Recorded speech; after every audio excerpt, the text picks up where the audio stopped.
കാസർഗോഡ് മലയാളം നമ്മുടെ ഓരോ പ്രദേശത്തും മലയാളത്തിൽ ധാരാളം സംസാര ശൈലി ഉണ്ടല്ലോ. ഇപ്പോൾ തൃശ്ശൂർ പറയുന്ന പോലെയല്ല മലപ്പുറത്ത് പറയാനുള്ളത്, മലപ്പുറത്ത് പോലെയല്ല തിരുവനന്തപുരത്ത്, അതുപോലെ കാസർഗോഡ് വ്യത്യാസമുണ്ട്. പക്ഷേ ഈ കാസർഗോഡ് ഭാഷയ്ക്ക് അല്ലെങ്കിൽ ആ ഒരു സംസാര ശൈലിക്ക് അതിൻ്റേതായ ഭംഗിയും തനതായ ഒരു ശൈലിയുണ്ട്. പക്ഷെ പലപ്പോഴും പല ആളുകൾ അതിനെ കളിയാക്കിയിട്ടും വികൃതമാക്കിയൊക്കെ അവതരിപ്പിക്കാറുണ്ട്. അവരും നമ്മുടെ കേരളത്തിലുള്ള ആളുകൾ തന്നെയാണ്.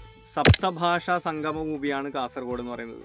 മലബാർ കഴിഞ്ഞാൽ മാപ്പിള കലയുടെ അല്ലെങ്കിൽ മാപ്പിള പാട്ടിൻ്റെ തന്നെ ജന്മദേശം എന്ന് പറയുന്നത് മോഗ്രാൽ പുത്തൂർ എന്ന് പറയുന്ന കാസർഗോഡത്തെ പ്രദേശമാണ്. അപ്പോൾ കാസർഗോഡിൻ്റെ ഈ ഒരു ശൈലി നമ്മൾ സാധാരണ മലയാളത്തിൽ മറ്റു പ്രദേശങ്ങളിലൊക്കെ പറയുന്ന ചില വാക്കുകൾ കാസർഗോഡ് മലയാളത്തിൽ എങ്ങനെയാണ് പറയാന്നുള്ളത് നമുക്കൊരു കാസർഗോഡുകാരനോട് ചോദിച്ചിട്ട് മനസ്സിലാക്കാം. അപ്പോൾ കാസർഗോഡ് മലയാളത്തിൻ്റെ എല്ലാ വാക്കുകളും നമുക്ക് പറഞ്ഞു തീർക്കാൻ സാധിക്കില്ല. എന്നാൽ അത്യാവശ്യം നമ്മൾ സംസാരിക്കുന്ന കുറച്ച് വാക്കുകൾ നോക്കാം. ആദ്യമായിട്ട് അടുക്കളന് എന്താ പറയുക? അടുക്കളനെ കുച്ചിലെന്നാണ് പറയാം. നമ്മൾ സാധാരണ പഴംപൊരി അല്ലെങ്കിൽ കായ പൊരിയൊക്കെ ഉണ്ടാവാറുണ്ട്, അതിനെന്താ പറയാ? ബേക്കാച്ചി. ഒരു ഭൂതത്തിന്റെ ഒക്കെ പേര് വല്ല ഉണ്ടല്ലേ ബേക്കാച്ചി. പക്ഷെ ഒരു രസം ഉണ്ടത് കേൾക്കുക. ദോശ ദോശ പോള. പോള. പപ്പായ ബപ്പങ്കായി. പപ്പങ്കായി. ചില സ്ഥലത്ത് പപ്പക്കായ എന്ന് പറയാറുണ്ട്, കർമൂസ എന്നും പറയാറുണ്ട് മലബാർ ഏരിയയിലൊക്കെ. ഓട്ടട. ഓട്ടുപോള.